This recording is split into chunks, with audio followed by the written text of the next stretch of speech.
महात्मा ज्योतिबा फुले, कौटुंबिक पार्श्वभूमी आणि परिचय. हिंदुस्थानचा वॉशिंग्टन. महात्मा ज्योतिबा फुले यांना महाराजा सयाजीराव गायकवाड यांनी हिंदुस्थानचा वॉशिंग्टन असे संबोधले आहे. परिचय. जन्म 11 एप्रिल 1827, धनकवडी, पुणे. वडील गोविंदराव शेटीबा फुले, गोहे. आई चिमणाबाई गोविंदराव फुले. मूळ गाव कटगुण, ता. खटाव, जी. सातारा. कौटुंबिक पार्श्वभूमी. महात्मा फुले यांचे पूर्वज मूळचे सातारा जिल्ह्यातील कटगुण, ता. खटाव या गावचे राहणारे होते. महात्मा फुल्यांचे पणजोबा शेटीबांचे वडील हे कटगुण गावचे चौगुला होते. चौगुला म्हणजे गावचा पाटील व कुलकर्णी या दोहोंना मदत करणारा 12 बलुतेदारांपैकी एक. गावच्या कुलकर्णीसोबत झालेल्या वादानंतर त्यांनी कटगुण सोडले व पुण्यातील खानवडी, ता. पुरंदर येथे स्थायिक झाले. शेटीबांचा जन्म खानवडी येथे झाला. शेटीबा यांना पुढे राणोजी, कृष्णा व गोविंदा अशी 3 अपत्ये झाली. शेटीबांच्या हलाखीच्या परिस्थितीमुळे या तिघांना एका सावकाराकडे शेळ्या राखण्याचे काम करावे लागत होते. पुढे त्यांना फुलांच्या धंद्यात कामास घेण्यात आले. या तिघांचे नाव पेशव्यांच्या कानावर पडले आणि पेशव्यांनी त्यांना फुले व फुलांच्या बनविलेल्या वस्तू पुरविण्याचे काम सोपविले. त्यांच्या या सेवेबद्दल खुश होऊन पेशव्यांनी त्यांना 35 एकर जमीन इनाम दिली. तेव्हापासून लोक त्यांना फुले म्हणून संबोधू लागले आणि त्यांनी गोहे हे उपनाव सोडून फुले हे आडनाव धारण केले. 1818 साली इंग्रजी सत्तेने पेशवाई संपुष्टात आणल्यानंतर फुले कुटुंबावर पूर्वीचे गरिबीचे दिवस आले. शिक्षण, एज्युकेशन. ज्योतिराव 15 जानेवारी 1833 ते 1836 च्या अखेरपर्यंत चर्च ऑफ स्कॉटलंड मिशनने चालविलेल्या प्राथमिक शाळेत शिकत होते. त्यावेळी शाळेचे प्राचार्य स्टिनेन्सन होते. 1838 मध्ये काही ब्राह्मणी लोकांनी गोविंदरावांना धार्मिक भीती दाखवून ज्योतिबांना शाळेतून काढून टाकण्यास मन वळवले होते. 1840 मध्ये ज्योतिबा 13 वर्षांचे असताना नायगाव, ता. खंडाळा, जी. सातारा येथील खंडोजी नेवसे पाटील यांची 9 वर्षाची कन्या सावित्रीबाई यांच्याशी त्यांचा विवाह झाला. 1841 मध्ये उर्दू व पार्शियन भाषेचे पंतोजी गफार बेग मुन्शी व ख्रिस्ती मिशनरी लिजिट साहेब या दोघांनी ज्योतिरावांची बुद्धी व कौशल्य ओळखून त्यांचे अपूर्ण शिक्षण पूर्ण करण्यासाठी गोविंदरावांकडे आग्रह धरला. सन 1841 साली ज्योतिराव एका स्कॉटिश मिशनच्या इंग्रजी शाळेत जाऊ लागले. या शाळेत त्यांचे सदाशिव बल्लाळ गोवंडे, मोरो विठ्ठल वाळवेकर व सखाराम यशवंत परांजपे यांसारखे जिवलग मित्र तयार झाले. सन 1847 पर्यंत त्यांनी आपले इंग्रजी शाळेतील 7वी पर्यंतचे शिक्षण पूर्ण केले. ज्योतिरावांचे मत परिवर्तन करणाऱ्या घटना. Events leading to change in perspective. जिवलग मित्राचे लग्न, फ्रेंड्स वेडिंग. 1843 मध्ये ज्योतिबांचे स्कॉटिश मिशनरी शाळेतील मित्र सदाशिव बल्लाळ गोवंडे यांचे लग्न होते. या लग्नाच्या वरातीत एक माळ्याचा मुलगा ब्राह्मणांसोबत चालत आहे हे पाहून ब्राह्मणांनी त्यांचा अपमान केला. या घटनेचा ज्योतिरावांच्या मनावर मोठा आघात झाला आणि शूद्रांना इतकी हीन वागणूक मिळते याचा अनुभव त्यांना प्रथम आला. यातूनच त्यांच्या सार्वजनिक कार्याचा जन्म झाला. 2. शैक्षणिक क्रांतीची प्रेरणा. Inspiration for educational revolution. ज्योतिरावांच्या शैक्षणिक क्रांतीमागे नगरच्या ख्रिस्ती मिशनरी मी फरारबाई यांचा मोठा वाटा आहे. ज्योतिराव व त्यांचे मित्र सदाशिव गोवंडे नगरला मिसेस फरारबाईंची मुलींची शाळा पाहायला गेले होते. फरारबाईंनी एतद्देशीय मुलींसाठी केलेल्या शैक्षणिक कार्याचा प्रभाव ज्योतिबांवर पडला आणि त्यातून एका थोर शिक्षण महर्षीचा जन्म झाला. 3. सगुणाबाई क्षीरसागर यांची प्रेरणा. Inspiration from Sagunabai Kshirsagar. बालपणी आईच्या मृत्यूनंतर छोट्या ज्योतिबाचा सांभाळ करण्यासाठी गोविंदरावांनी आपल्या मानलेल्या बहिणीला सगुणाबाई बोलावले. त्या जॉन नावाच्या ख्रिस्ती मिशनऱ्याकडे मुले सांभाळण्याचे काम करीत होत्या, त्यामुळे छोट्या ज्योतिबालाही त्या तिकडे घेऊन जात असत. सगुणाबाईंमुळे ज्योतिबांना मिशनऱ्यांचा सहवास लाभला आणि त्यांच्या मुलांबरोबर राहायला मिळाले. सगुणाबाईंना अपेक्षा होती की ज्योतिबांनी ख्रिस्ती फादरसारखे व्हावे आणि त्यांच्या हातून गोरगरीब व महारमांगांची सेवा व्हावी. या परोपकारी वृत्तीच्या संस्कारांनी ज्योतिरावांचे व्यक्तिमत्व समृद्ध झाले.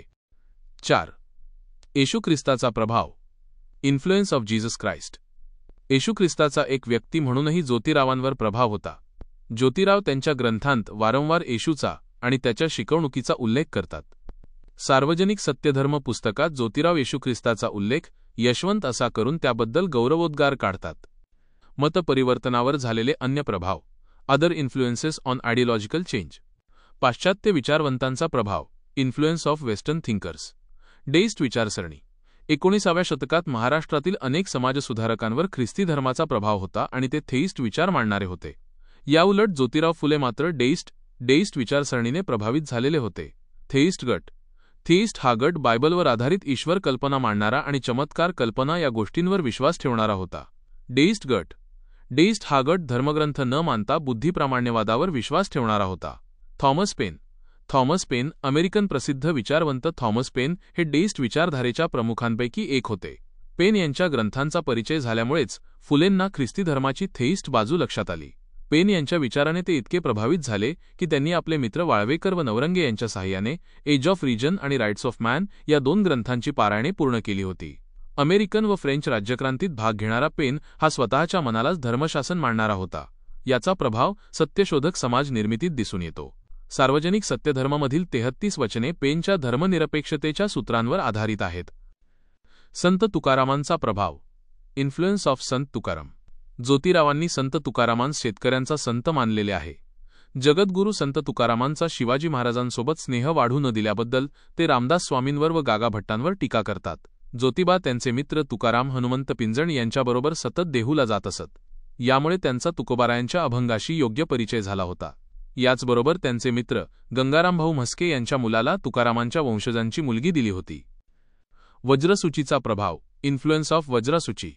वज्रसूची हा बौद्ध तत्त्वज्ञ अश्वघोष लिखित संस्कृत ग्रंथ आहे. याचा मराठी अभंगानुवाद संत तुकारामांच्या परमशिष्या बहिणाबाई यांनी केला होता. या ग्रंथात ब्राह्मण्यत्व कशाने सिद्ध होते हे सांगितले आहे.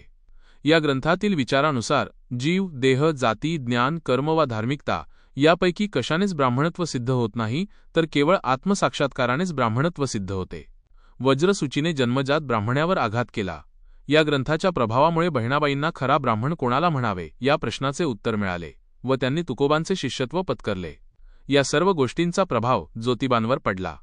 त्यामुळे त्यांनी गुलामगिरी ग्रंथातून ब्राह्मणत्वांवर टीका केली आणि मनुस्मृतीतील लबाडी उघडकीस आणली. विप्रमतीचा प्रभाव. Influence of विप्रमती. कबीरांच्या बीजक ग्रंथातील विप्रमती हे 30 ओळींचे काव्य ब्राह्मणांच्या मतीविरुद्ध असल्याने त्याला हे नाव पडले. या काव्यात ब्राह्मणांच्या स्वार्थाचे, स्वभावाचे, वर्तवणुकीचे फार वर्णन आले आहे. या ग्रंथपरिचयामुळे फुलेंच्या विचारांना व मांडणीला अधिक धार आली. शूद्रादिशूद्रांना न्याय मिळवून देण्यासाठी त्यांनी सत्यशोधक समाजाची स्थापना केली. कबीरांच्या बीजक ग्रंथाचे भाषांतर अनंतगिरी महाराज, मठाचे अधिपती ज्ञानगिरी बुवा यांनी ज्योतिरावांना करून दिले होते. विप्रमतीच्या प्रभावानेच त्यांनी मूर्तिपूजा, वेदाध्याय, तीर्थयात्रा, व्रतवैकल्य, स्पृश्यता इ विविध मुद्द्यांवर सत्यशोधक समाजिस्ट म्हणून टीका केल्या आहेत. शैक्षणिक कार्य. Educational work. मुलींची पहिली शाळा. First school for girls. समाज सुधारणेसाठी स्त्री शिक्षण हाच एक प्रभावी मार्ग आहे हे ओळखून 14 जानेवारी 1848 रोजी ज्योतिरावांनी पुण्यातील बुधवार पेठेत तात्यासाहेब भिडे यांच्या वाड्यात मुलींसाठी भारतातील पहिली स्वतंत्र शाळा सुरू केली. या शाळेतील पहिल्या विद्यार्थिनींमध्ये अन्नपूर्णा जोशी, सुमती मोकाशी, दुर्गा देशमुख, माधवी थत्ते, सोनू पवार, जना कार्डिले, 4 ब्राह्मण, 1 धनगर व 1 मराठा यांचा समावेश होता. 1848 संपेपर्यंत या शाळेतील विद्यार्थिनींची संख्या 40 ते 45च्या वर पोहोचली होती. सनातन्यांनी गोविंदरावांची धार्मिक व मानसिक पिळवणूक केल्यामुळे ज्योतिरावांना घर सोडावे लागले. घरातून बाहेर पडल्यावर पुण्यात गंजपेठेत त्यांचे बाल सवंगडी उस्मान शेख, फातिमा शेख यांचे वडील यांनी त्यांना राहायला जागा दिली. घर क्र. 542. आज ते घर फुलेवाडा म्हणून प्रसिद्ध आहे.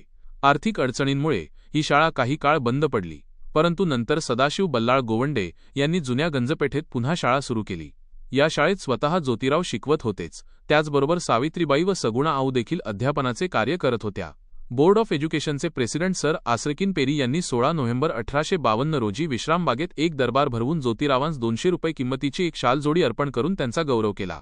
मेजर कॅन्डी अध्यक्ष होते. सरकारने शिक्षणाची नवी योजना सुरू केल्याचे पाहून ज्योतिरावांनी पुढे आपल्या शाळा सरकारी खात्याच्या हवाली केल्या.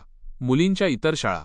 17 सप्टेंबर 1851 रोजी रास्तापेठेत दुसरी मुलींची शाळा सुरू केली.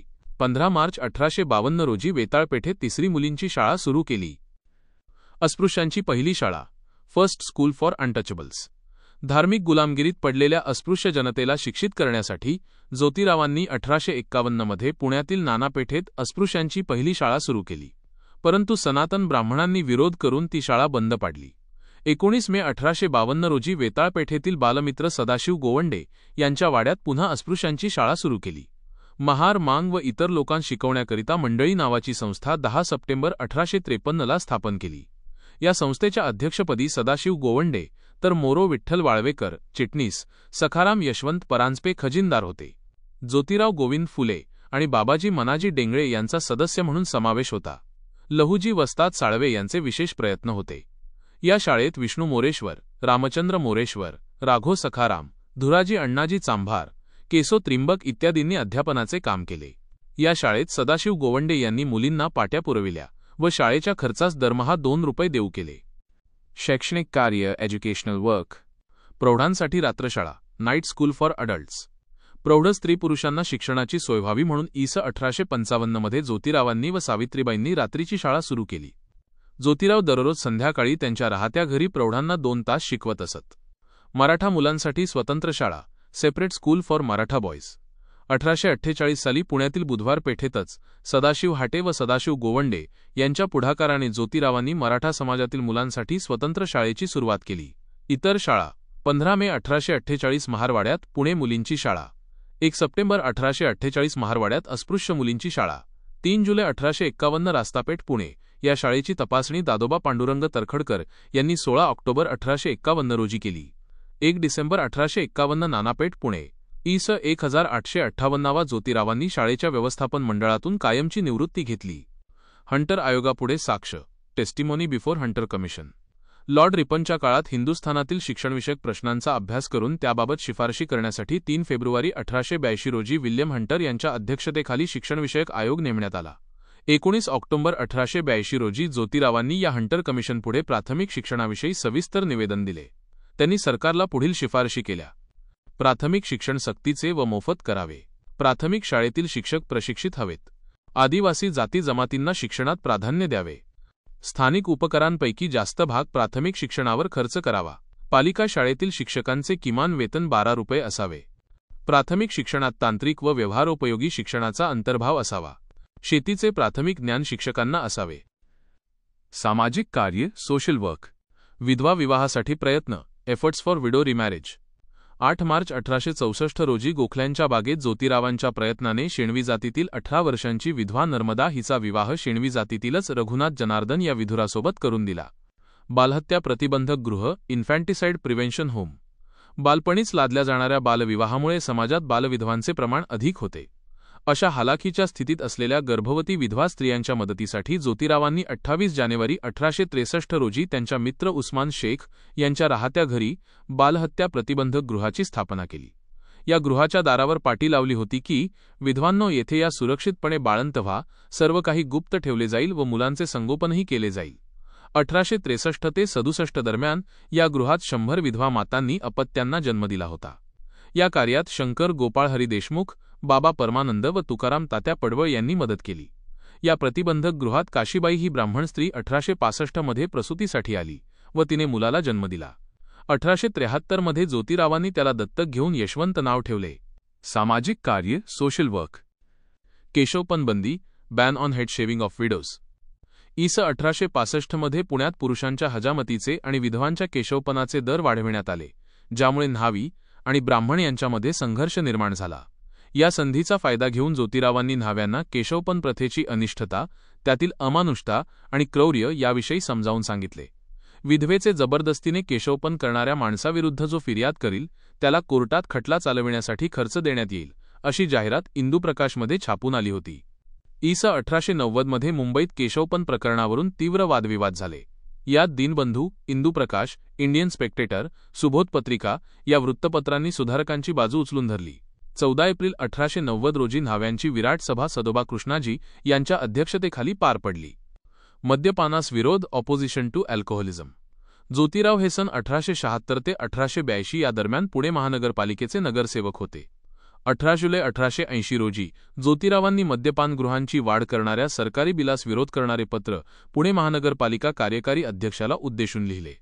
दारूच्या व्यसनाला आळा घालण्यासाठी पालिकेला दारूच्या गुत्त्यांवर कर बसविण्याचे धोरण अवलंबण्यास त्यांनी सांगितले. फुलेंनी लिहिलेल्या पत्राबद्दल ज्ञानप्रकाश वृत्तपत्राने त्यांचे जाहीर कौतुक करून या कार्यात त्यांना पाठिंबा दिला. मद्यपदार्थ वर्ज्य करून तो पैसा ग्रंथ खरेदीत गुंतवण्याविषयी देखील या पत्रात सांगितले होते. वाङ्मयीन कार्य, लिटररी वर्क. तृतीय रत्न, third I joule. Mahatma Phule यांनी त्यांच्या वाङ्मयीन कार्यात तृतीय रत्न हे नाटक सर्वप्रथम लिहिले. यात ब्राह्मण लोक शूद्रांना कसे फसवितात व ख्रिस्ती धर्मोपदेशक त्यांना कसे मार्गावर आणतात हे दाखवून दिले आहे. नाटकाचे शीर्षक तृतीय रत्न म्हणजेच दुसरे काही नसून शिक्षण असल्याचे त्यांनी बिंबवले आहे.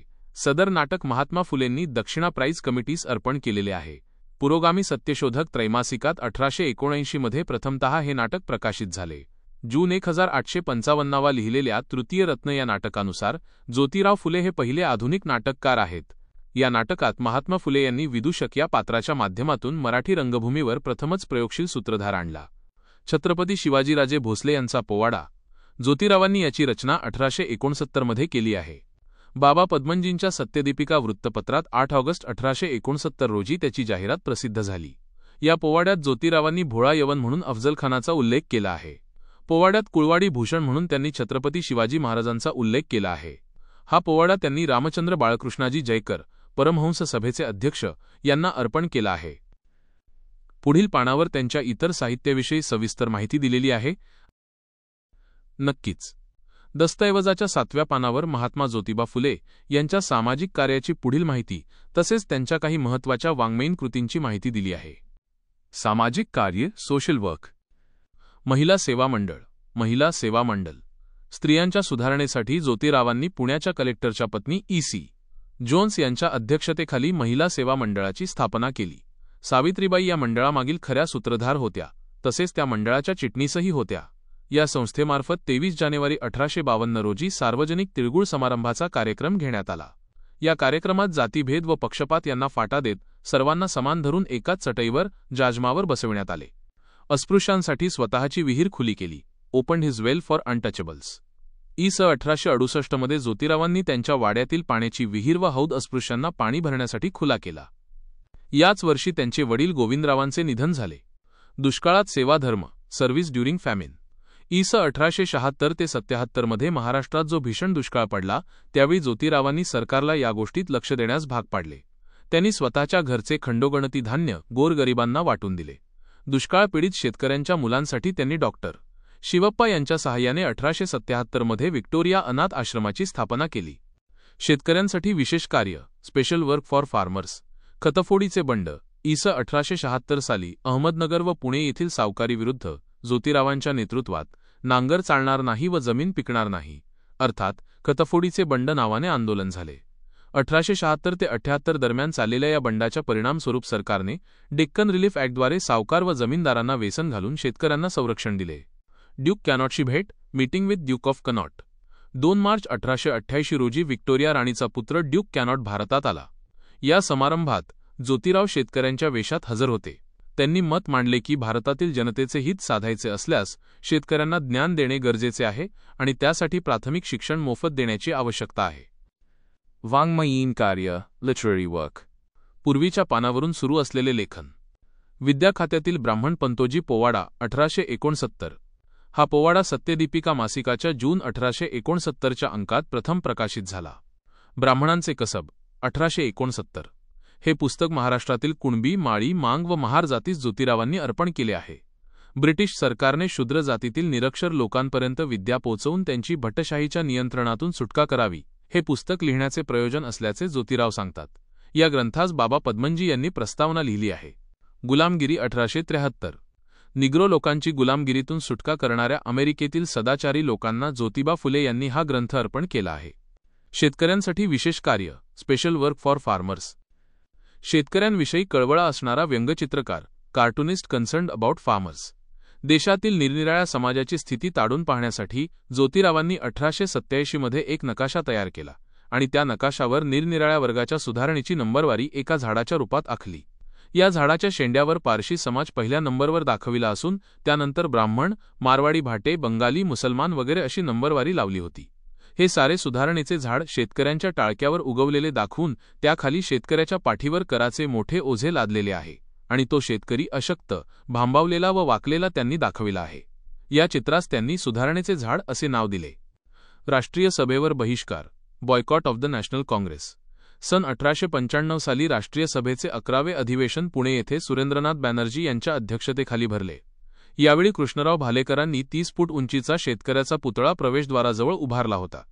त्या पुतळ्याच्या दलप्यावर फलकावर राष्ट्रीय सभा ही देशातील बहुजन समाजाची नसून मूठभर पांढरपेशे व भांडवलदार व्यापाऱ्यांची आहे आणि जोपर्यंत शेतकऱ्यांचा प्रतिनिधी राष्ट्रीय सभेवर घेतला जात नाही तोपर्यंत तिला 20 कोटी जनतेचा पाठिंबा मिळणार नाही, अशा प्रकारचा आशय लिहून त्यांनी राष्ट्रीय सभेवर बहिष्कार टाकला. थोर उद्योजक म्हणून कार्य. Work as a great entrepreneur. Punenagar रस्त्यावरील येरवड्याचा बंडगार्डन पूल बांधण्याच्या 1869 सालच्या कामाचे उपकंत्राट त्यांच्या कंपनीला मिळाले होते. या कामात खडी, चुना आणि दगड पुरविण्याचा मुख्य ठेका ज्योतिरावांकडे होता. ज्योतिरावांनी याचबरोबर कात्रजचा बोगदा आणि खडकवासला धरणास खडी, चुना व दगड पुरविण्याचे काम केले. कंत्राटी कामे घेण्यासाठी पुण्याचे भालेकर यांच्यासोबत त्यांनी Pune commercial and contracting company स्थापन केली होती.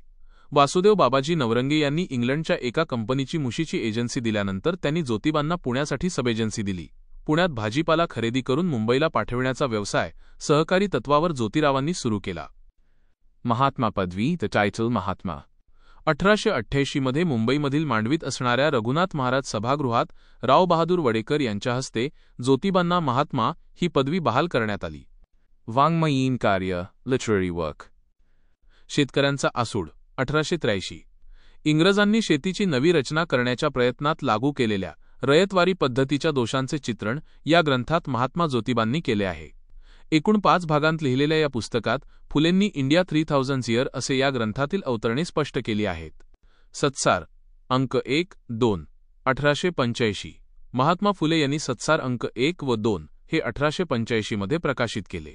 सत्सारच्या पहिल्या अंकात महात्मा फुले यांनी ब्राह्म समाज व प्रार्थना समाज यांचे तत्त्वज्ञान अस्पृश्य मानल्या गेलेल्या समाजासंबंधी सामाजिक प्रश्नांची उठाठेव केलेली आहे. सत्सारच्या दुसऱ्या अंकात पंडिता रमाबाई व सौ. ताराबाई शिंदे यांच्या स्त्री-पुरुष तुलना संबंधीचा परामर्श महात्मा फुलेंनी मांडला आहे. इशारा. 1885. बडोद्याचे महाराज सयाजीराव गायकवाड यांच्या सत्कार समारंभात न्यायमूर्ती रानडेंनी हिंदू समाजातील जातीभेद देशाच्या उन्नतीस आडवा येत नाही असे मत प्रतिपादित केले. यास उत्तर म्हणून महात्मा ज्योतिरावांनी इशारा पुस्तिका लिहिली. या पुस्तिकेच्या शिरोभागी ज्योतिरावांनी जिस तन लागे वहीन तन जावे, बीजा क्या जाने गव्हाण रे असे वचन दिले आहे. सार्वजनिक सत्यधर्म. 1889. सार्वजनिक सत्यधर्म या पुस्तकातून महात्मा फुले यांनी प्रामुख्याने धर्मविषयक विचार सांगितले आहेत. यशवंत ज्योतिराव फुले, बळवंतराव हरी साकळकर, गुंडीराम धोंडीराम प्रवासी ई मंडळींच्या प्रश्नांना महात्मा ज्योतिबांनी उत्तरे दिली आहेत. या ग्रंथाचा उल्लेख नीतिधर्माचा अमरकोश, विश्वकुटुंबाचा जाहीरनामा, बायबल असा करण्यात आला आहे. महात्मा फुलेंच्या मरणोत्तर प्रकाशित झालेला 1891 हा एकमेव ग्रंथ असून या ग्रंथास डॉ. विश्राम घोले यांनी प्रस्तावना दिली आहे. वाङ्मयीन कार्य, संक्षिप्त माहिती, लिटररी वर्क समरी. वाङ्मयीन कार्य. छापखाना. वर्ष, ठिकाण छत्रपती शिवाजीराजे पोवाडा, ओरिएंटल छापखाना, 1869, मुंबई. ब्राह्मणांचे कसब, इंदुप्रकाश छापखाना, 1869, मुंबई. गुलामगिरी, पुना सिटी प्रेस, 1873, पुणे. सत्सार 1, सौजन्यमित्र छापखाना, 1885, पुणे. सत्सार 2, जगद्धितेच्छू छापखाना, 1885, पुणे. विसर्ग. इतर माहिती आणि गौरवोद्गार. Other information and tributes. मोरो विठ्ठल वाळवेकर यांनी महात्मा फुले यांचे सत्सदविवेकी, सुबोधाचा दाता, गृहिणीचा पिता, ज्योतिमित्र अशा शब्दांत गुणवर्णन केले आहे. 1857 पूर्वीच तृतीय रत्न नावाचे नाटक लिहून त्यात जर सरकार नीट चालवले नाही तर शूद्रातिशूद्रांमधून परत एखादा शिवाजी निर्माण होऊन इंग्रजी सत्ता उलथवून टाकून लोकसत्ता स्थापन करतील असा धमकीवजा इशारा महात्मा फुलेंनी दिला. थॉमस पेनच्या ग्रंथांचा प्रभाव. डॉ. विल्सन यांचा पारसी धर्मपंडितांशी वादविवाद सुरू होता. यात 3 पारसी तरुणांनी ख्रिस्ती धर्म स्वीकारल्याने पारशींनी ख्रिस्ती धर्माविरोधी चळवळ चालवली. त्यासाठी त्यांनी थॉमस पेनच्या ग्रंथप्रती मागवल्या. यातूनच ज्योतिबांना थॉमस पेनचे ग्रंथ वाचायला मिळाले. थॉमस पेनचे ब्रीदवाक्य, जग हाच माझा देश असून सर्वांचे भले करणे हा माझा धर्म आहे. महात्मा फुलेंवर थॉमस पेन यांच्या राईट ऑफ मॅन या ग्रंथाचा विशेष प्रभाव होता. सुख, स्वातंत्र्य आणि मानवी अधिकार यासाठी प्रयत्नशील असणाऱ्या कार्यकर्त्यांना ज्योतिबा सच्चे देशभक्त मानतात आणि त्यासाठी जॉर्ज वॉशिंग्टन आणि लाफायत यांचा आदर्श ठेवण्याची भावना व्यक्त करतात. निधन, डिमाइज. 28 नोव्हेंबर 1890, पुणे. सत्यशोधक समाज, सत्यशोधक समाज. स्थापना 24 सप्टेंबर 1873. स्थापनेची जागा रामचंद्र झावरेंच्या घरी झाली होती. घोषवाक्य, सर्वसाक्षी जगतपती, त्याला नकोच मध्यस्थी. प्रेरणा, इन्स्पिरेशन, सत्यशोधक समाजाच्या स्थापनेमागे खालील प्रेरणा होत्या. ज्ञानगिरी बुवा, कबीराच्या बीजक ग्रंथातील विप्रमती प्रकरणाचा प्रभाव, वज्रसूची ग्रंथाचा प्रभाव. पदाधिकारी आणि उपस्थित सदस्य, ऑफिस बेरर्स अँड मेंबर्स. पहिले अध्यक्ष ज्योतिराव फुले, कोषाध्यक्ष रामशेठ उरवणे, पहिले कार्यवाहक सचिव नारायण गोविंद कडलक. स्थापनेत उपस्थित सहकारी ज्ञानगिरी बुवा, मराठवाडा, धोंडीराम कुंभार, रामशेठ उरवणे, बापूजी हरी शिंदे, विदर्भ, ज्ञानोबा झगडे, रामचंद्र भालेकर, कृष्णराव भालेकर, तुकाराम हणमंता पिंजन. मुख्य तत्वे, कोर प्रिन्सिपल्स. सत्यशोधक समाजाची मुख्य तत्वे खालीलप्रमाणे होती. ईश्वर एकच असून तो निर्गुण निराकार आहे. सर्व मानव एकाच परमेश्वराची लेकरे आहेत. परमेश्वराची भक्ती करण्याचा प्रत्येक मानवाला अधिकार आहे. परमेश्वराची भक्ती करण्यास मध्यस्थाची गरज नाही. कोणत्याही व्यक्तीला पुरोहित वर्गाच्या मध्यस्थीविना आपल्या प्रिय परमेश्वराची पूजा उपासना करता येते. माणसाला जातीने नव्हे तर गुणांनी श्रेष्ठत्व प्राप्त होते. पुनर्जन्म, कर्मकांड, जपजाप्य ही गोष्टी अज्ञानमूलक आहेत व त्या कनिष्ठ वर्गाच्या पिळवणुकीचे कारण आहेत. कोणताही धर्मग्रंथ ईश्वर निर्मित नाही. सर्व धर्मग्रंथांची निर्मिती मानवानेच केली आहे. महात्मा फुलेंच्या मृत्यूनंतर सत्यशोधक समाज. सत्यशोधक समाज आफ्टर फुले. सत्यशोधक समाजाचे ठराव, रिझोल्युशन्स ऑफ सत्यशोधक समाज. ज्योतिरावांच्या मृत्यूनंतर 1911 साली सत्यशोधक समाजाचे काही ठराव प्रसिद्ध झाले. सर्व माणसे एकाच देवाची लेकरे आहेत व देव त्यांचा आईबाप आहे. आईला व बांधवांना भेटण्यास, प्रसन्न करण्यास मध्यस्थीची गरज नसते. त्याप्रमाणे देवाला प्रसन्न करण्यासाठी पुरोहित किंवा गुरु ह्यांची आवश्यकता नाही. हे तत्त्व मान्य असल्यास कोणालाही सभासद होता येते. पहिल्यांदा पुनर्जीवित सत्यशोधक समाज, फर्स्ट रिवायवल. फुलेंच्या निधनानंतर 24 मे 1891 रोजी सत्यशोधक समाजाचे नामांतर सत्यधर्म समाज असे करण्यात आले. अध्यक्ष विश्रामरामजी घोले, चिटणीस हरिचंद्र नवलकर. वृत्तपत्र सत्यप्रकाश. भालेकर व लोखंडे या कामात सहभागी झाले नाहीत. सत्यशोधक समाज पुनरुज्जीवन, सेकंड रिवायवल. वेदोक्त प्रकरणानंतर ढवळलेल्या कोल्हापूर जिल्ह्यामध्ये 1911 साली सत्यशोधक समाज पुन्हा एकदा रुजवण्याचा प्रयत्न झाला. 11 जानेवारी 1911 रोजी शाहू महाराजांच्या प्रेरणेने दिगंबर जैन बोर्डिंगमधील चतुराबाई हॉलमध्ये समाज पुनरुज्जीत झाला. कार्यक्रमाचे अध्यक्ष परशुराम घोसरवाडकर. स्थापन झालेल्या समाजाचे अध्यक्ष भास्करराव जाधव, उपाध्यक्ष अण्णासाहेब लडे, कार्यवाहक हरिभाऊ चव्हाण. उपस्थित मंडळी विठ्ठलराव ढोणे, श्रीपतराव चव्हाण, गोविंदराव जाधव. सत्यशोधक समाजाचा झेंडा आणि अधिवेशने, फ्लॅग अँड कन्व्हेन्शन्स.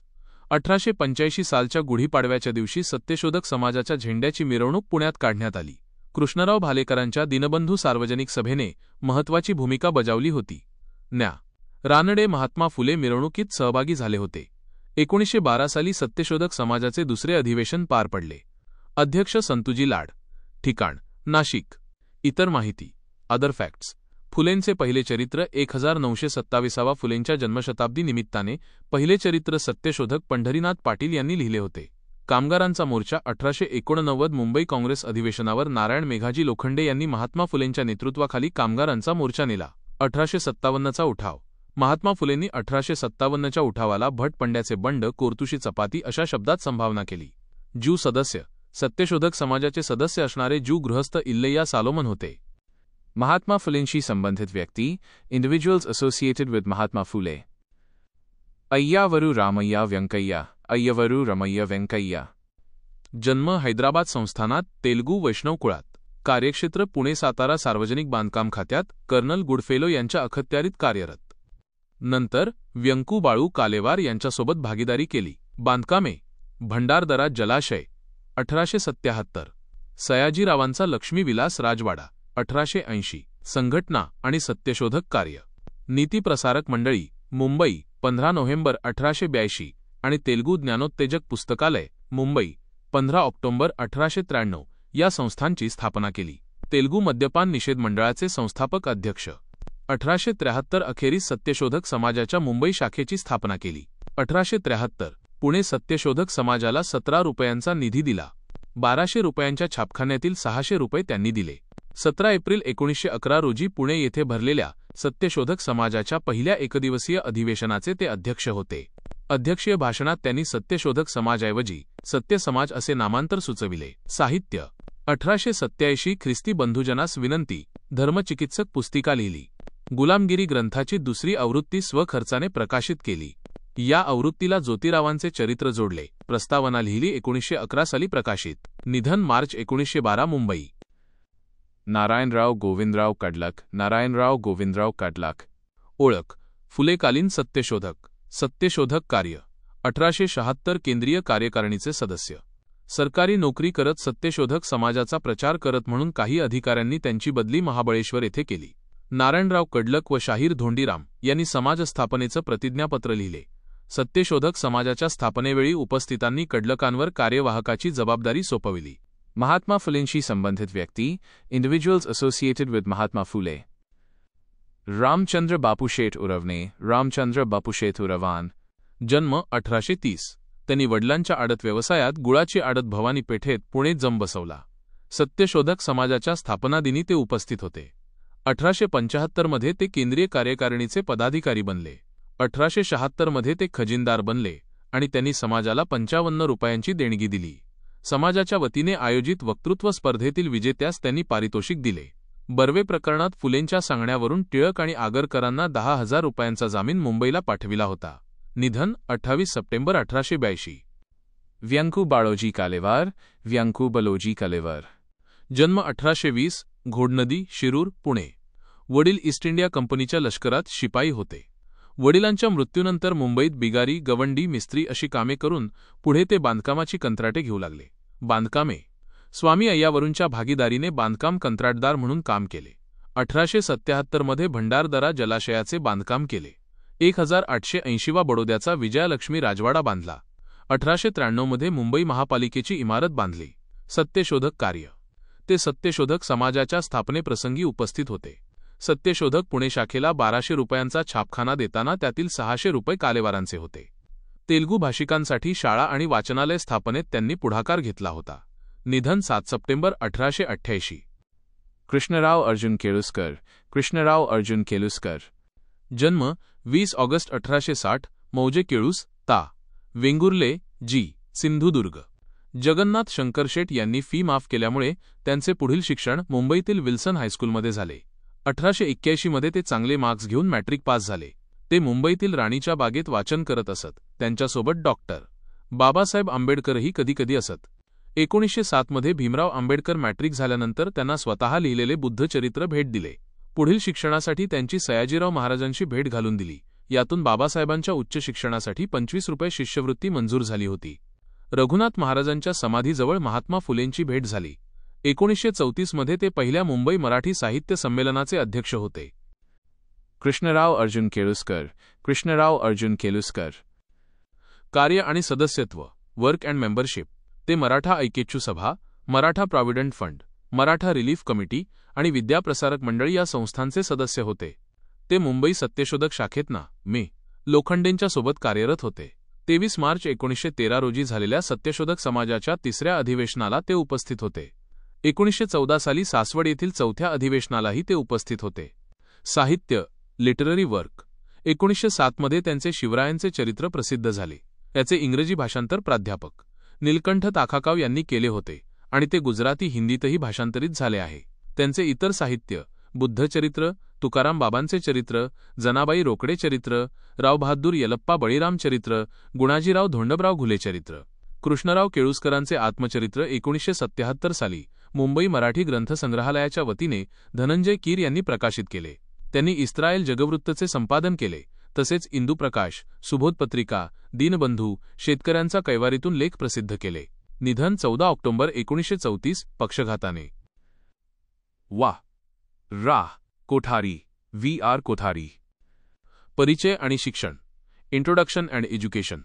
जन्म 13 सप्टेंबर 1892. बावी, ता. माढा, जी. सोलापूर. त्यांनी पंढरपूरच्या व्ही. जे हायस्कूलमधून मॅट्रिक पास केले. 1912 फर्ग्युसन कॉलेज, पुणेमधून BA ची पदवी आणि फेलोशिपही मिळवली. 1913 मुंबईमध्ये सुरस ग्रंथमालाची स्थापना केली.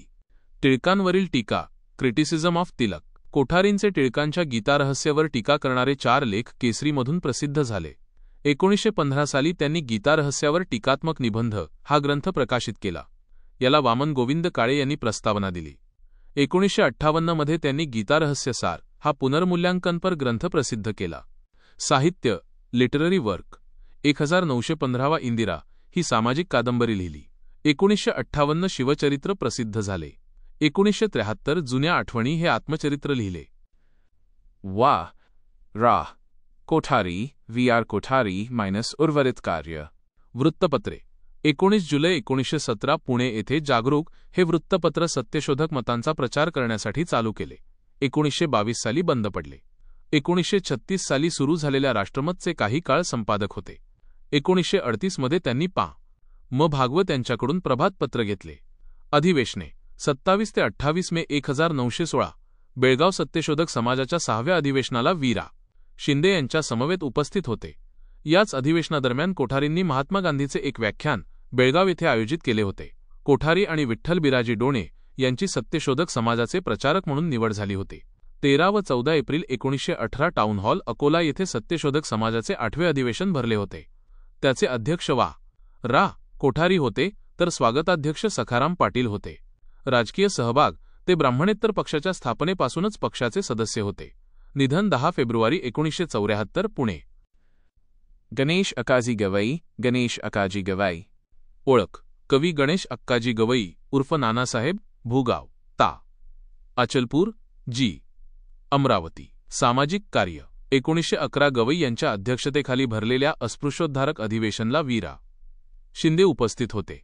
1922 दिल्ली येथे अखिल भारतीय 3ऱ्या अस्पृश्य परिषदेचे संयोजन केले. 1920 नागपूर येथे शाहू महाराजांच्या अध्यक्षतेखाली अखिल भारतीय अस्पृश्यता निवारण परिषद आयोजित केली होती. गवई या परिषदेचे स्वागताध्यक्ष होते. वृत्तपत्र. 1914 मध्ये अमरावती येथून काही काळ बहिष्कृत भारत पाक्षिक चालवले. विचारांतील बदल. कट्टर सत्यशोधक असलेले गवई पुढे उतारवयात हिंदू महासभा आणि डॉ. मुंजे यांच्या विचारांकडे झुकले. डॉ. आंबेडकरांना विरोध. चौदार तळ्याच्या यशस्वी लढ्यानंतर गवई आंबेडकरांच्या चळवळीला विरोध करू लागले. आंबेडकरांच्या अनुयायांनी केलेल्या अस्पृश्य परिषदांना त्यांनी कधी उघड तर कधी छुपा विरोध केला. आंबेडकरांच्या धर्मांतराच्या घोषणेलाही त्यांनी विरोध केला होता. कायदेमंडळ सदस्यत्व. 1919 मॉन्टेग्यू चेम्सफर्ड कायद्यान्वये वऱ्हाडच्या मध्यप्रांत गव्हर्नरने गणेश अक्काजी गवई व कालीचरण नंदा गवळी यांची अस्पृश्यांचे प्रतिनिधी म्हणून कायदेमंडळात नेमणूक केली होती. महात्मा फुलेंशी संबंधित व्यक्ती. Individuals associated with Mahatma Phule. Sadashiv Ballal Govande. Sadashiv Ballal गोवांडे. जन्म 8 डिसेंबर 1824 पुणे काळ्या हौदाजवळील वाड्यात. मूळ आडनाव साठे. घराणे मालवण तालुक्यातील कांदळगावचे वतनदार होते. शिक्षण. गावठी शाळेत नंतर स्कॉटिश मिशनऱ्यांच्या शाळेत झाले. कार्यक्षेत्र. 1843 7वी पास झाल्यानंतर विश्रामबाग वाड्यातील शाळेत इंग्रजीचे शिक्षक म्हणून रुजू झाले. 1845 रस्ते आणि तळे खात्यात हिशोबनीस म्हणून नोकरीस होते. 1848 ते 50 अहमदनगर न्यायालयात कारकून म्हणूनही काम पाहिले. 1850 महसूल विभागात महसूल अधिकारी. 1851 रेव्हेन्यू सर्व्हे खात्यात वरिष्ठ लिपिक. 1874 पेशवे दप्तर खात्यातून सेवानिवृत्त. सत्यशोधक कार्य. 1848 महात्मा फुलेंसमवेत अहमदनगर येथे मिस फेरारबाईंची भेट. त्यांच्या प्रेरणेतून 1848 साली महात्मा फुलेंनी मुलींसाठी पहिली शाळा सुरू केली, ज्यात गोवंडेही सहभागी होते. 1853 महार मांग इत्यादींना विद्या शिकवणारी मंडळी या संस्थेचे ते अध्यक्ष होते. त्यांनी या शाळेला पाट्या, पेन्सिल आणि दर महिन्यास 2 रुपये देणगी दिली. ते सत्यशोधक समाजाच्या स्थापनेत सहभागी होते. ते सार्वजनिक सभा स्थापनेतही सहभागी होते. खाजगी जीवन. त्यांची पत्नी सरस्वतीबाई व सावित्रीबाई फुले जिवलग मैत्रिणी होत्या. विचारांतील बदल. सेवानिवृत्तीनंतर ते वेदांत तत्त्वज्ञानाकडे झुकले आणि आयुष्याच्या शेवटी त्यांनी गुरुविना मोक्ष नाही अशी सनातनी भूमिका घेतली. निधन 8 एप्रिल 1884 पुणे. हरिभाऊ लक्ष्मण चव्हाण. हरिभाऊ लक्ष्मण चव्हाण. जन्म 1866 नागाव ता. अलिबाग जी. रायगड. ओळख. सत्यशोधक समाजाचे उपदेशक, प्रचारक, प्रसारक, सत्यशोधक पुरोहित, सत्यशोधक ग्रंथ लेखक, विक्रेते होते. सत्यशोधक प्रवासाची सुरुवात.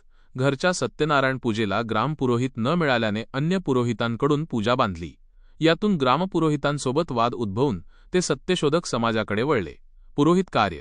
ते सत्यशोधक धार्मिक विधी करू लागले. 1901 साली त्यांनी रामचंद्र धामणसकरांच्या भाच्याचे लग्न सत्यशोधक पद्धतीने लावले. स्वतःच्या आईवडिलांचा मरणोत्तर विधी सत्यशोधक पद्धतीने केला. कोल्हापूर सत्यशोधक सभा. 11 जानेवारी 1911 परशुरामराव घोसवाडकर देसाई इनामदार यांच्या अध्यक्षतेखालील बैठकीत कोल्हापूर सत्यशोधक सभेची स्थापना केली. सचिव हरिभाऊ चव्हाण. गंगावेशातील पोवार यांच्या माडीवर त्यांनी सत्यशोधक पुरोहित शाळा सुरू केली. शाहू महाराजांनी पुरोहित शाळेला दरमहा 40 रुपये अनुदान सुरू केले. 1915 समाज मंदिरात सत्यशोधकांनी अस्पृश्य मंडळींसह स्नेहभोजनाचा कार्यक्रम घडवून आणला. हरिभाऊ लक्ष्मण चव्हाण, हरिभाऊ लक्ष्मण चव्हाण उर्वरित कार्य. सत्यशोधक समाज कार्य. हरिभाऊ चव्हाण यांनी शाहू महाराजांनी पुरोहित शाळेला दरमहा 40 रुपये अनुदान सुरू केले आणि सत्यशोधक कोल्हापूर शाखेला 1252 चौ. मीटर जागा दान केली. या जागेवर सत्यशोधक समाजभवन बांधण्यासाठी त्यांनी विठ्ठल बिराजी डोणे यांच्या सोबतीने व्याख्याने दिली. चव्हाण, डोणे आणि श्रीपतराव चव्हाण यांनी पगारावर कर्ज काढून इमारत पूर्ण केली. 1916च्या 6व्या अधिवेशनासाठी ते बेळगावी निपाणी मुक्कामी होते. कोल्हापूर येथून त्यांनी हंटर वृत्तपत्र सुरू केले. 1928 मध्ये जातीजातींतील भेदभाव आणि गटतट हे भयावह सामाजिक वास्तव समाजासमोर आणण्यासाठी त्यांनी भ्रष्ट ब्राह्मण श्रेष्ठ हे 59 पृष्ठांचे पुस्तक लिहिले. 1933 माधवराव बागल यांनी प्रकाशित केलेल्या सत्यशोधक हीरक महोत्सव या ग्रंथ समितीत ते सदस्य होते. साहित्य. त्यांनी महात्मा फुले चरित्र ओवीबद्ध, ब्राह्मण्य जातीवर नाही 1917, आमचे वडील कावळे व स्वर्गातील संतांची परिषद 1927, अंत्येष्टी व श्राद्ध 1928, रामदास तुकारामांची भेट आणि व्रतांचे बंड भाग 1 यांसारखे साहित्य लिहिले. निधन 25 नोव्हेंबर 1938, नवसारी, गुजरात. दिनकरराव शंकरराव जवळकर, दिनकरराव शंकरराव जवलकर. जन्म 1897, पुण्याजवळील म्हातोबाची आळंदी, शेतकरी कुटुंब. त्यांनी पुण्यात आजोबा बाबूराव गोडसे यांच्याकडे मॅट्रिकपर्यंतचे शिक्षण घेतले. त्यांची आक्रमक शैलीतील व्याख्याने हेरून शाहूंनी त्यांना कोल्हापुरात बोलावले. 4 सप्टेंबर 1925 रोजी महात्मा फुले स्मारकाचा ठराव पुणे नगरपालिकेने फेटाळून लावला. या प्रकरणी त्यांनी ग. म. नलावडे यांच्या संग्राममधून होणाऱ्या महात्मा फुलेंच्या बदनामीला मजूरपत्रातून उत्तर दिले. 11 सप्टेंबर 1917 रोजी टिळकांनी अथणीच्या जाहीर सभेत बहुजन समाजाचा राजकीयदृष्ट्या उपमर्द केला. यावर उत्तर म्हणून जवळकरांनी देशाचे दुश्मन ही पुस्तिका प्रकाशित करून टिळक आणि चिपळूणकरांवर टीका केली. या पुस्तिकेच्या प्रस्तावनाकार केशवराव बागडे आणि केशवराव जेधे होते. कृष्ण चिपळूणकरांनी बदनामीविरुद्ध कोर्टात दावा दाखल केला. 15 सप्टेंबर 1926 रोजी न्या. फ्लेमिंग यांनी जवळकर, लाड, जेधे आणि बागडे यांना दंड आणि साधी कैद सुनावली. पुणे येथील सेशन कोर्टात सरन्यायाधीश जे.डी. लॉरेन्स यांच्याकडे अपील झाले. आरोपींचे वकील डॉ. बाबासाहेब आंबेडकर विना मानधन होते आणि चौघेही निर्दोष सुटले. या पुस्तिकेवर भास्करराव जाधव व जागृतीकार पाळेकर यांनी भडक भाषेमुळे नापसंती व्यक्त केली. दिनकरराव शंकरराव जवळकर, दिनकरराव शंकरराव जवलकर उर्वरित कार्य. साहित्य आणि लेखन. देशाचे दुश्मन पुस्तिकेवर दावा दाखल झाल्यानंतर जवळकरांनी शेतकऱ्यांचे स्वराज्य हे पुस्तक लिहिले. 1925 साली ते तरुण मराठा वृत्तपत्राचे संपादक बनले. 1927 साली त्यांनी मजूर हे वृत्तपत्र दिनकर बडवे यांच्याकडून घेऊन चालवले. 1930 कैवारी हे साप्ताहिक सुरू केले. जवळकरांनी मराठा वृत्तपत्रातून सुंभ आणि वेल्हाळ या नावाचे साप्ताहिक सदर चालवले. 1920 ते 21च्या दरम्यान झालेल्या सातारा जिल्हा परिषदेत दिनकरराव जवळकर यांनी शिक्षणावर अधिक खर्च करण्याची मागणी केली होती. निधन मे 1932, जन्मस्थळ म्हातोबाची आळंदी येथे. भास्करराव विठोजीराव जाधव, भास्करराव विठोजीराव जाधव. जन्म 1867, जुने गडहिंग्लज, जी. कोल्हापूर. शिक्षण 1891 मध्ये BA, 1893 मध्ये LL.B. कायदामध्ये पदवी मिळवली. कार्यक्षेत्र 1895 कोल्हापूर राज्याच्या राजकीय विभागात काम केले. 1897 न्यायिक विभागाचे प्रमुख म्हणून काम केले. 1904 राजर्षी शाहू महाराजांचे खाजगी सचिव बनले. 1920 कोल्हापूर संस्थानाचे पहिले शिक्षण संचालक बनले. ब्राह्मणेतर चळवळ, नॉन ब्राह्मीण मूव्हमेंट. 1917 डेक्कन रयत शिक्षण संस्थेच्या स्थापनेत पुढाकार घेतला. 1918 सत्यशोधक चळवळ व ब्राह्मणेतर पक्षाचा प्रसार करण्यासाठी जागृती हे वृत्तपत्र सुरू केले. याचे संपादक भास्करराव पाळेकर होते. 1919 कोल्हापुरात ब्राह्मणेतर पक्षाची स्थापना केली. 1920 ते मुंबई प्रांतिक विधिमंडळात सदस्य म्हणून निवडले गेले. 1924 त्यांना रावबहादूर ही पदवी बहाल करण्यात आली. 1926 ते 30 कोल्हापूर संस्थानाच्या शिक्षण व शेतकी विभागाचे मंत्री होते. 1933 त्यांनी रॉयलिस्ट पार्टीची स्थापना केली. निधन 24 जून 1950. भास्करराव विठोजीराव जाधव, भास्करराव विठोजीराव जाधव उर्वरित कार्य. मुंबईतील वास्तव्य आणि फुले अय्यावरू भेट. महाविद्यालयीन शिक्षण घेताना त्यांचे वास्तव्य स्वामी रामय्या व्यंकय्या अय्यावरू यांच्या घरी होते. 1888 साली महात्मा फुले अय्यावरूंकडे आले असता त्यांचे प्रथम व अंतिम दर्शन जाधवांना झाले. मॅट्रिक होईपर्यंत जाधवांवर सनातन विचारांचा पगडा होता, जो अय्यावरूंकडील वास्तव्यात हळूहळू कमी होत गेला. त्यांनी कृष्णराव अर्जुन केळुस्कर आणि सिमियन बेंझामिन यांच्या हिंदू आणि ख्रिश्चन धर्मावरील व्याख्यानातून पुरोगामी विचारांकडे ते झुकले. 1887 साली अय्यावरूंनी लिहिलेल्या ख्रिस्ती बंधुजनास विनंती नावाच्या पुस्तिकेची पांडुलिपी प्रत भास्करराव जाधवांनी तयार केली होती. कोल्हापूर संस्थानातील कार्य. गंगाराम म्हस्केंच्या शिफारशीनुसार 1 जून 1895 रोजी भास्करराव जाधव सहाय्यक सरसुभेदार म्हणून कोल्हापूर संस्थानात रुजू झाले. 1895 ते 1921 या काळात त्यांनी मुख्य महसूल अधिकारी, जिल्हा व सत्र न्यायाधीश, असिस्टंट प्लेग व फॅमिन कमिशनर ई पदे भूषविली होती. वेदोक्त प्रकरणात शाहूंची भूमिका जनतेपर्यंत पोहोचवावी म्हणून त्यांनी 1901 मध्ये मराठा दीनबंधू हे वृत्तपत्र दीनबंधू या बंद पडलेल्या वृत्तपत्राचे पुनरुज्जीवन करून 1903 पर्यंत कोल्हापूरमधून प्रसिद्ध केले. कोल्हापूर दरबारातील निवृत्तीनंतर 1923 साली ब्राह्मणेतर पक्षाकडून साताऱ्यातून ते विजयी झाले. ते मुंबई राज्याचे अबकारी आणि शिक्षण मंत्री होते. डॉक्टर संतुजी लाड. डॉक्टर संतुजी लाड. ओळख. त्यांचा सत्यशोधक समाज आणि भारतीय निराश्रित सहाय्यकारी मंडळ यांच्यासोबतचे काम प्रभावी आहे. दीनबंधूने इ.स. 1893च्या 23 फेब्रुवारीच्या अंकात त्यांचा प्रथम भाषणकार असा उल्लेख केला होता. भारतीय निराश्रित सहाय्यकारी मंडळामध्ये ते 5 आद्य संस्थापकांपैकी एक आणि अधीक्षक होते. 1908च्या अखेरपर्यंत परळ येथे एक मोफत दवाखाना चालविला होता. या दवाखान्यात ते रोज सकाळी ठाण्याहून परळ येथे स्वखर्चाने येत असत. मुंबई येथील मराठा प्लेग हॉस्पिटलमध्ये त्यांनी हाऊस सर्जन म्हणूनही काम केले. ज्ञानोबा ससाणे. ज्ञानोबा ससाणे फुलेंचे व्याही. अखिल भारतीय सत्यशोधक समाज स्थापनेवेळी 24 ऑक्टोबर 1873 ते महात्मा फुलेंच्या सोबत होते. 1880च्या मद्यपान बंदीविरुद्धच्या मोहिमेत त्यांनी हिरिरीने भाग घेतला होता. 7 मे 1874 रोजी ज्ञानोबांचा पुणे येथे जुनागंज परिसरात महात्मा फुले यांच्या वाड्यात विवाह झाला. हा अशा प्रकारचा दुसरा सत्यशोधकीय विवाह होता. काशीबाई व ज्ञानोबा ससाणे यांचा सत्यशोधक समाजाच्या वतीने झालेल्या या विवाहाचा वृत्तांत तत्कालीन सत्यदीपिका मासिकात आला होता. भास्करराव विठोजीराव जाधव. भास्करराव विठोजीराव जाधव. उर्वरित कार्य. शैक्षणिक व सत्यशोधक परिषद, एज्युकेशनल अँड सत्यशोधक कन्व्हेन्शन्स.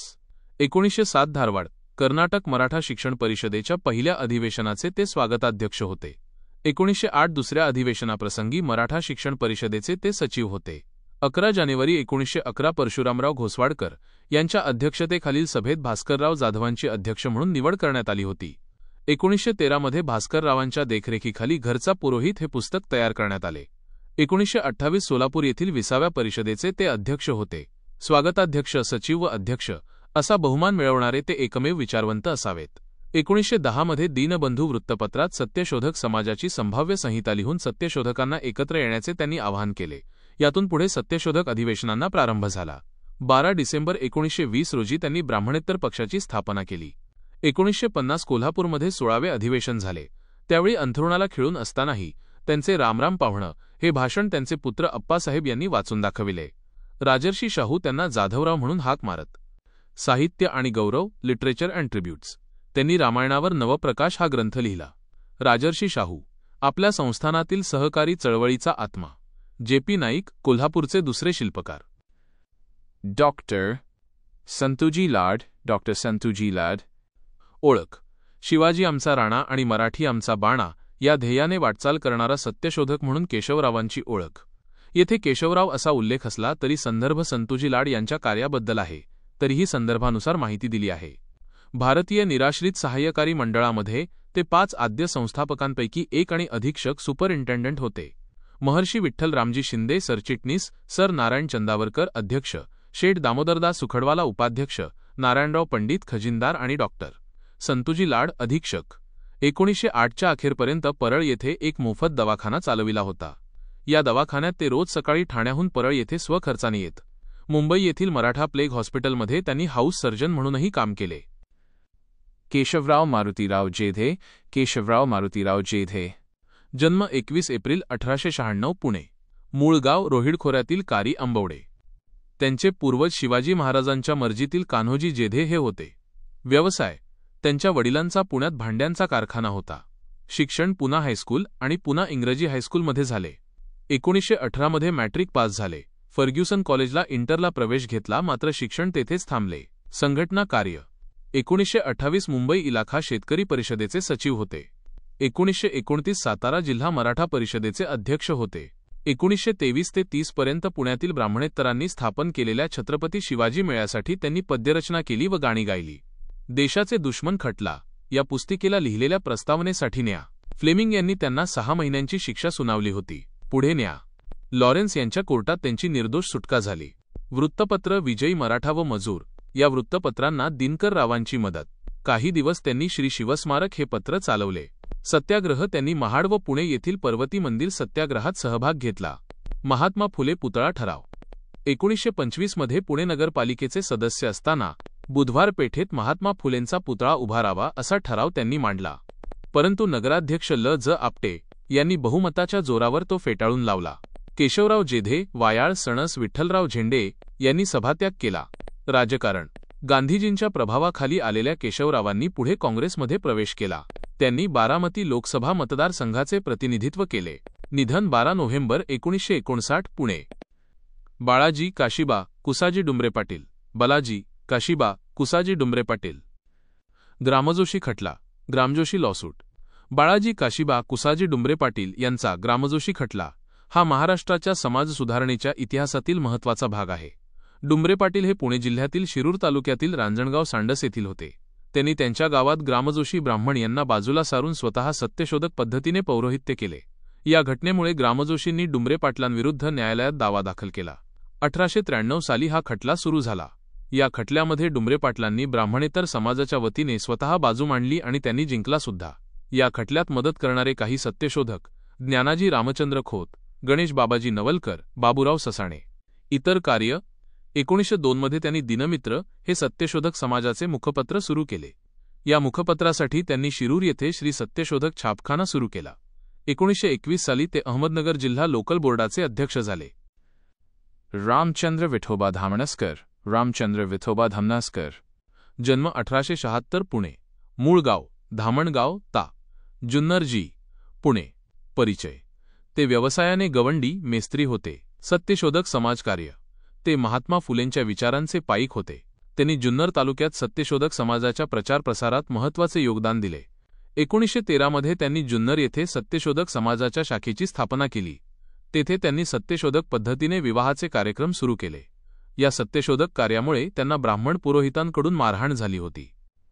साहित्य. सत्यशोधक मंगलाष्टके 1911. सत्यशोधक पूजा विधी 1913. सार्वजनिक सत्यधर्माचे मंगलपाठ 1930.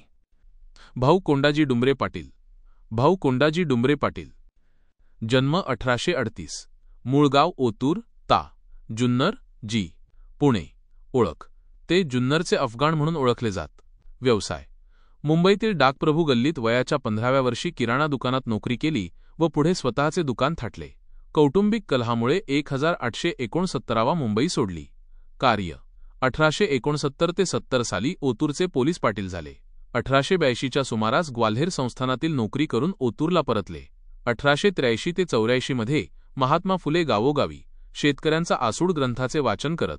तेव्हा बहुतांश वेळा भाऊ पाटील त्यांच्यासोबत असत. जुन्नर ओतूर पट्ट्यात सत्यशोधक पद्धतीने विवाहाचे प्रमाण वाढले. यात भाऊ पाटलांसोबत लक्ष्मण शेटे, शेख चांद यांचाही पुढाकार होता. 1885 मध्ये जुन्नर सावकारशाहीविरुद्ध जमीन पडीक आंदोलन केले. या आंदोलनाला महात्मा फुले यांनी मार्गदर्शन केले होते, तर व्यूहरचना भाऊ पाटील यांनी केली. महात्मा फुले एका कवनात म्हणतात की ओतूर गावी भाऊ भडकला, जुन्नरकर शेट्या धडकला. महात्मा फुले स्मृतिदिन 15 नोव्हेंबर 1891 रोजी भाऊ पाटलांच्या अध्यक्षतेखाली महात्मा फुले यांचा प्रथम स्मृतिदिन ओतूर येथे आयोजित करण्यात आला. त्यात सावित्रीबाई उपस्थित होत्या. निधन 10 मार्च 1901 ओतूर. तुकाराम तात्या पडवळ. तुकाराम तात्या पडवाल. जन्म 1831 वडावरे जी. रत्नागिरी. व्यवसाय. ते व्यवसायाने व्यापारी होते. सत्यशोधक कार्य. सत्यशोधक समाजाच्या आरंभीच्या अहवालात त्यांचा समाजाचे मित्र म्हणून निर्देश होता. पंढरीनाथ पाटील यांनी महात्मा फुलेंच्या चरित्रग्रंथात त्यांचा सत्यशोधक सभासद नामावलीत 113व्या क्रमांकावर उल्लेख केला. साहित्य. 1861 मध्ये त्यांनी जातिभेद विवेकसार ग्रंथ एक हिंदू या नावाने प्रकाशित केला. महात्मा फुलेंनी याची दुसरी आवृत्ती स्वखर्चाने प्रसिद्ध केली, कारण त्यात वज्रसूचीचा आधार या ग्रंथाला होता. जातिभेद विवेकसार या ग्रंथाबद्दल पुन्हा आबझव ज्ञानोदय, बॉम्बे गार्डियन आदी पत्रांमध्ये समीक्षणे प्रसिद्ध झाली. तत्वविवेचक नावाचा त्यांचा छापखानाही होता. विचारसरणी: ते पुढे परमहंस सभा, प्रार्थना समाज, थिऑसॉफिकल सोसायटी यांच्या प्रभावात आले. निधन 3 जून 1898. भगवंतराव बळवंतराव पाळेकर, भगवंतराव बलवंतराव पलेकर. जन्म 3 जून 1882. पाळे बुद्रुक, ता. कळवणजी, नाशिक. त्यांच्या आजोबांनी 1840 बडोदा येथे स्थलांतर केले. त्यामुळे मूळ आडनाव आहेर मागे पडून पाळेकर आडनाव मिळाले. बडोदा येथे दामोदर सावळाराम यंदे यांच्या छापखान्यात ते कंपोजिटर म्हणून कार्यरत होते. दीनबंधू कार वासुदेव बिर्जे यांच्यानंतर काही महिने त्यांनी दीनबंधूचे संपादन केले. 25 ऑक्टोबर 1917 रोजी त्यांनी बडोदा येथे जागृती वृत्तपत्र सुरू केले आणि 1 जानेवारी 1949ला शेवटचा अंक प्रसिद्ध झाला. त्यांनी एक हाती 31 वर्षे जागृती प्रसिद्ध केला. साहित्य: मराठा शिक्षण परिषद लेखांचा संग्रह 1914, रुद्राजीराजे महाडिक यांचे छोटे चरित्र 1915, नव्या मनुतला मराठा 1921 व 26 2 खंडात आणि जागृतिकार पाळेकर आत्मवृत्त आणि लेखसंग्रह 1961 हे त्यांचे साहित्य आहे. निधन 19 नोव्हेंबर 1973. बडोदा. केशवराव गणेशराव बागडे, केशवराव गणेशराव बगाडे. जन्म 1886. ते देशाचे दुश्मनचे प्रस्तावनाकार आणि रयत शिक्षण संस्था स्थापनेचे शिल्पकार होते. 1925 सालच्या अमरावती सत्यशोधक अधिवेशनाचे ते अध्यक्ष होते. देशाचे दुश्मनच्या खटल्यात त्यांनाही शिक्षा सुनावण्यात आली होती, परंतु वरच्या कोर्टात चौघेही निर्दोष सुटले. यावेळी बाबासाहेब आंबेडकर आरोपींचे वकील होते. 25 सप्टेंबर 1919 रोजी मौजे काले, ता. कराड जी, सातारा येथे जिल्हा पातळीवर सत्यशोधक परिषद भरली होती. या परिषदेच्या अध्यक्षस्थानी केशवराव होते. याच ठिकाणी कर्मवीर भाऊराव पाटील यांनी रयत शिक्षण संस्था स्थापनेचा निर्णय घेतला. 2 मे 1922 रोजी पुणे शिवछत्रपती हे ब्राह्मणेतर सत्यशोधक मताचे पत्र त्यांनी कीर्तिवानकार निंबाळकर यांच्या साथीने सुरू केले. 1925 मध्ये ते विदर्भ ब्राह्मणेतर परिषदेचे अध्यक्ष होते. निधन 22 मे 1940. केशवराव विचारे, केशवराव विचारे. जन्म 29 जुलै 1889. अडूर, ता. गुहागर जी, रत्नागिरी. मुंबईत रात्रीच्या शाळेतून मॅट्रिक उत्तीर्ण झाले. ते मिरजेला रेल्वेत असिस्टंट स्टेशन मास्तर होते. कोल्हापूर येथील सत्यशोधक भास्करराव जाधवांच्या व्याख्यानाला विरोध करायला गेले आणि भाषण ऐकून स्वतःच कट्टर सत्यशोधक बनले. 1912 मध्ये पाडळी, सातारा येथे बदली झाली. पाडळी हीच त्यांची कर्मभूमी ठरली. सत्यशोधक विचारांच्या प्रसारासाठी त्यांनी 1919 साली नोकरी सोडली. 1937 मध्ये पोस्टल क्लासेसचे रूपांतर सत्यशोधक विद्यार्थी संघात झाले. 1 जानेवारी 1945 रोजी या संघासाठी गुरुवर्य केशवराव विचारे यांनी सत्यशोधक भाग 1 ग्रंथ अभ्यासक्रम म्हणून प्रसिद्ध केला. 1940 मध्ये ते सत्यशोधक समाजाच्या 15व्या अधिवेशनाचे अध्यक्ष होते. केशवराव विचारे, केशवराव विचारे. उर्वरित कार्य: अधिवेशन, कन्व्हेन्शन. 1940 मध्ये ते सत्यशोधक समाजाच्या 15व्या अधिवेशनाचे अध्यक्ष होते. गोखले शिक्षण संस्था, मुंबई. अध्यक्षीय भाषणात त्यांनी बहुजन स्वावलंबी कृती कार्यक्रम दिला. त्यांनी जनतेची विभागणी 1 सामर्थ्यवान, 2 सामर्थ्यवान सहकार्यता आणि 3 कष्टकरी अशा वर्गात केली. 1950 मध्ये कोल्हापूर येथील 16व्या अधिवेशनात त्यांना सत्यशोधक समाजाचे महाअध्यक्षपद बहाल केले. निधन 7 नोव्हेंबर 1957. श्रीपतराव लक्ष्मणराव शिंदे, श्रीपतराव लक्ष्मणराव शिंदे. जन्म 1883. कासेगाव, ता. कराड जी, सातारा. शिक्षण 1903 मध्ये कोल्हापुरातील राजाराम हायस्कूलमधून मॅट्रिक. शाहू महाराजांनी त्यांना चेन्नईच्या स्कूल ऑफ आर्ट्समध्ये बॉम्ब ट्रेनिंग विषयाचे घेण्यासाठी पाठवले गेले. सत्यशोधक कार्य: 1905 मध्ये सत्यशोधक शास्त्री महाधटांच्या व्याख्यानास उपस्थित राहिल्यानंतर ते सत्यशोधक समाजाचे सदस्य बनले.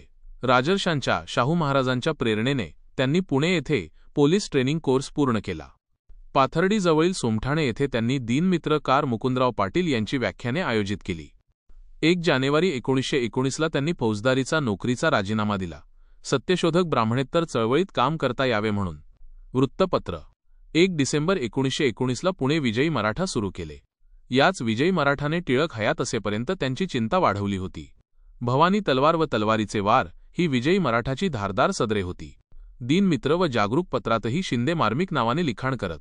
29 फेब्रुवारी 1944ला विजयी मराठा बंद झाले. परिषदा. 1924 ब्राह्मणेतर विदर्भ परिषदेचे अध्यक्ष मोर्शी. 1929 तरुण ब्राह्मणेतर परिषदेचे अध्यक्ष वर्धा. निधन 3 मार्च 1944. कोल्हापूर. माधवराव खंडेराव बागल, माधवराव खंडेराव बागल. जन्म 28 मे 1896. कोल्हापूर. शिक्षण जे स्कूल ऑफ आर्टमधून चित्रकलेचा अभ्यास.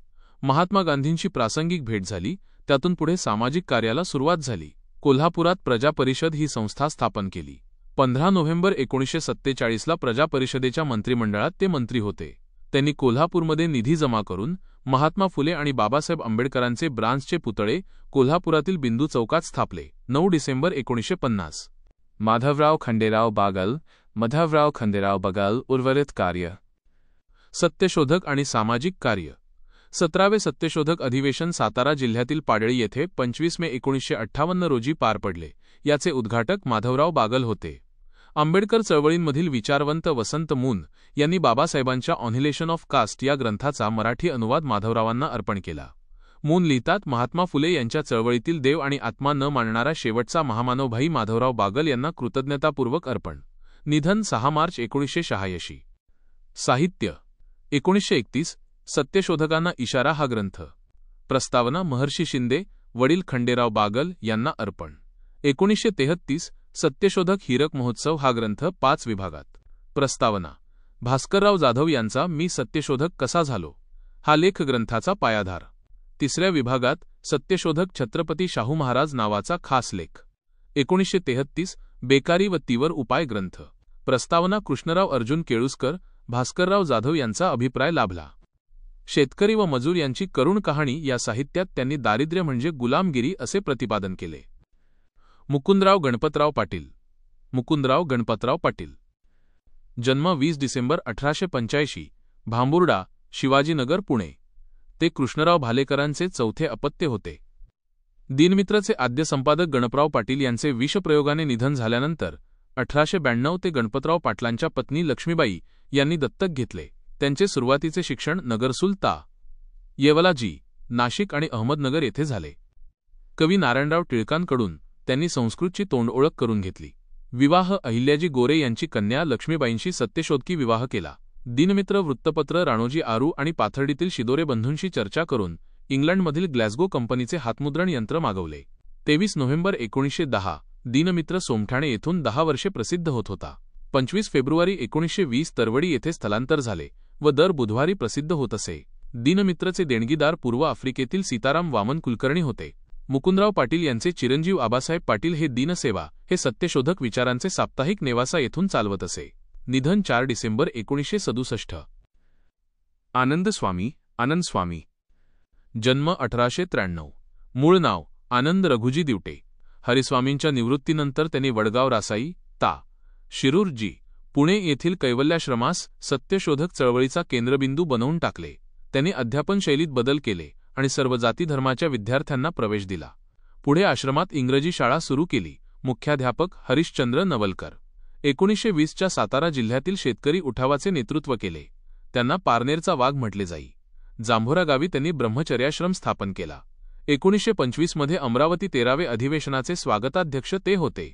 1936च्या सुमारास बुलढाण्यात त्यांनी लाल डगलेवाले ही सत्यशोधक क्रांतिकारी संघटना स्थापन केली. 1937 मध्ये त्यांनी काँग्रेसमध्ये प्रवेश केला.